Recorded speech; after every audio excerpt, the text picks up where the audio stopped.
राना साहब, मौलाना फजल साहब ने पिछले काफ़ी दिनों से खामोशी इख्तियार की हुई थी। आज जब उन्होंने चुप कर रोज़ा तोड़ा है तो उसमें उन्होंने गिला भी किया है पाकिस्तान पीपल्स पार्टी के साथ, उम्मीद का इजहार भी किया है कि हो सकता है वो हमारी जानिब वापस आ जाएं। पहले तो ये कहिएगा, चुप कर रोज़ा किस बुनियाद पर तोड़ा? बिस्मिल्लाहिर्रहमानिर्रहीम, अस्सलातु वस्सलामु अलैका या सय्यदी या रसूलल्लाह, अस्सलातु वस्सलामु अलैका या सय्यदी या हबीबल्लाह।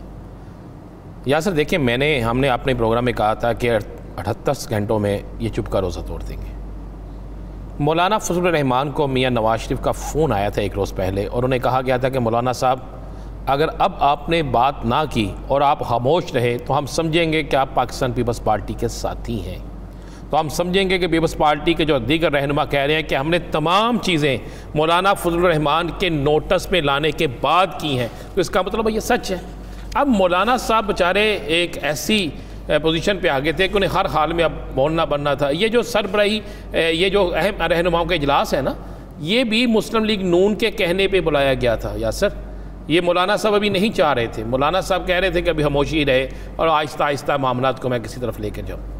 अब हुआ ये कि एक तो आपने कहा कि किसके कहने पे, मैंने आपको बता दिया। दूसरा आप कहते हैं, आपने बार बार कहा कि अपोजिशन थी या अपोजिशन है। पहले तो ये फैसला कर लेना चाहिए, क्या पाकिस्तान में अपोजिशन थी या अपोजिशन है? अगर अपोजिशन थी तो कब थी? अगर अपोजिशन है तो कहाँ पे है? कि अपोजिशन होती है जो अवामी इश्यूज़ पे बाहर निकलती है, अपोजिशन होती है जो टफ टाइम देती है। यहाँ पर तो आपस की बंदर बांट लगी हुई है, हर शख्स कहता है मुझे कहीं ना कहीं से कुछ ना कुछ मिल जाए। ये है अपोजिशन। राना साहब, अपोजिशन टफ टाइम तो दे रही है, ये अलग बात है कि हुकूमत को नहीं दे रही, वो अपनी ही अपोजिशन पार्टीज को दे रही है। हाँ, ये देखें ना, बिल्कुल एक दूसरे को टफ टाइम दे रहे हैं। देखिए यासर, मेरी इत्तला के मुताबिक आज जो एक मीटिंग हुई, इस मीटिंग में काफ़ी देर तक बहस हुई और ये कहा गया कि मौलाना फजलुर रहमान को ये कहा, मौलाना फजलुर रहमान ने बल्कि ये कहा कि हमें बड़ी खुश सलूबी से इस मामले को हल करना चाहिए और हमें पीपल्स पार्टी के पास चले जाना चाहिए और पीपल्स पार्टी के पास जाकर उसे मना लेना चाहिए। ये अल्फाज इस्तेमाल किए गए। तो उस पर मुस्लिम लीग नून के रहनुमाओं ने वाज़े कहा कि मौलाना साहब, फिर आप फैसला कर लें, आप उधर या इधर, या आप उधर हैं या इधर हैं, ये फैसला कर लें। आप किस तरह उनके पास जाएंगे मनाने? क्यों मनाने जाएंगे? इसका मतलब आप उनकी मशावरत में शामिल थे। मौलाना साहब को इस कदर मजबूर किया गया कि जनाब मौलाना साहब ने फिर वो एक जो फ़िक्रा बड़ा सख्त बोला, जो तौहीन अमेज़ फ़िक्रा जिसे सियासतदान करार दे रहे हैं। कमर ज़मान कायरा साहब ने कहा, कायरा साहब ने भी दिया, हाफ़िज़ हुसैन अहमद साहब ने भी कहा है और भी बाकी बहुत से लोग कह रहे हैं। उस फ़िक्रे को भी उसी वक्त अदा किया गया जब मौलाना साहब को एक कॉल आई। जनाब आजकल कॉल आपको पता है ना, जब सख्त अल्फाज बोलने हो तो कॉल आती है बरतानिया से। वो बरतानिया से जब कॉल आती है, कॉल सुनी जाती है, उसके बाद प्रेशर पड़ता है और फिर मौलाना साहब जो है वो शुरू हो जाते हैं। तो मौलाना साहब ने उसके बाद कहा किया कि जनाब हम इन्हें, मौलाना साहब तो कह बैठे बेचारे कि जनाब हम कोशिश करेंगे कि ये वापस आ जाए, खुशरूबी से ये सारा कुछ तय कर लिया जाए।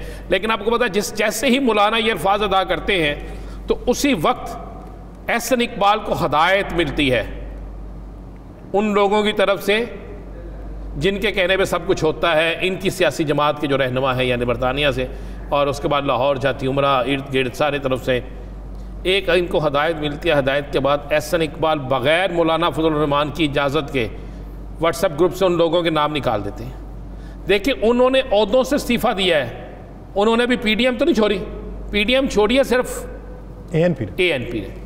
अब उनको उनके जैसे रिमूव करते हैं और फिर रिमूव करने के बाद आपको मज़े वाली बात बताएं, खुद मीडिया को ये बेचते हैं, खुद स्क्रीन शॉट मुख्तलिफ लोगों को भेजे जाते हैं ताकि पीपल्स पार्टी की लय अच्छी हो जाए। और मौलाना साहब जो एक रास्ता ढूंढने की कोशिश कर रहे थे कि किसी तरीके से दोबारा मिल जाए, मिलकर हालात को बेहतर कर ले और फिर दोबारा बल्ले बल्ले बल्ले बल्ले होती जाए, ये सारी हुआ। लेकिन जब ये इस पर ये सारी चीज़ें सामने आई तो आपको मैं एक बड़ी मुसद्दका इतला देता हूँ। एक पीपल्स पार्टी की बड़ी अहम शख्सियत, साबिक चेयरमैन सेनेट भी रह चुके हैं, उन्होंने बाकायदा मौलाना साहब से कहा कि मौलाना साहब आपके बस में कुछ भी नहीं है, ना आप जोड़ सकते हैं ना तोड़ सकते हैं, आपकी डोरियां कोई और हिलाता है और जो आपकी डोरियां हिला रहा है वो हमें भी तंग कर रहा है, और आपकी डोरियां हिलाने वाले जो हैं आप उनके कहने पे चल रहे हैं, आप कठपुतली हैं, ये लफ्ज़ अदा किया गया। वो जिस तरफ चाहते हैं आपको मोड़ देते हैं। ये किस तरह रिमूव कर दिए, रिमूव ठीक है रिमूव कर दें, उसके बाद मीडिया में किस तरह ये चला गया। क्या कोई ऐसा शख्स इस ग्रुप के अंदर मौजूद था जिसके पास ये सारी इंफॉर्मेशन थी, जो एक एक चीज़ बाहर लेकर जाता था, तो इसका मतलब वो शख्स फिर हर मीटिंग की बात को, हर गलत को, हर सही को बताता, चीज़ें उसके नोटिस में होती थी, और वो मीडिया का आदमी था या किसी और इदारे का आदमी था। ये अल्फाज पीपल्स पार्टी की उस शख्सियत ने मौलाना साहब से कहे हैं, और मौलाना साहब बड़े इस पर शर्मिंदा हुए हैं। और अब मौलाना साहब के पास रास्ता कोई नहीं रहा, और रास्ते तो जुदा हो गए। अब हो सकता है, मैंने फिर जिस तरह कल भी कहा था कि जो नया इत्तेहाद होगा, अब वो और बामुकाबला PDM ये आपस में होगा। तो ये इत्तेहाद कब तक होगा? ईद के बाद शुरू हो जाएगा। आप ये देखें रमज़ान शरीफ का चांद नज़र आ गया, रहमतों का महीना है। इस रहमतों के महीने में सियासी जहमतें बहुत होंगी, इस रहमतों के महीने में सियासी महाजराई बहुत होगी, इस रहमतों के महीने में आपस के इख्तलाफात बढ़ जाएंगे सियासी। अल्लाह की तो रहमत होगी, लेकिन हमारे लोगों के मफादात जो है ना, इसका टकराव और बाकी मामला बड़े तेज़ हो जाएंगे।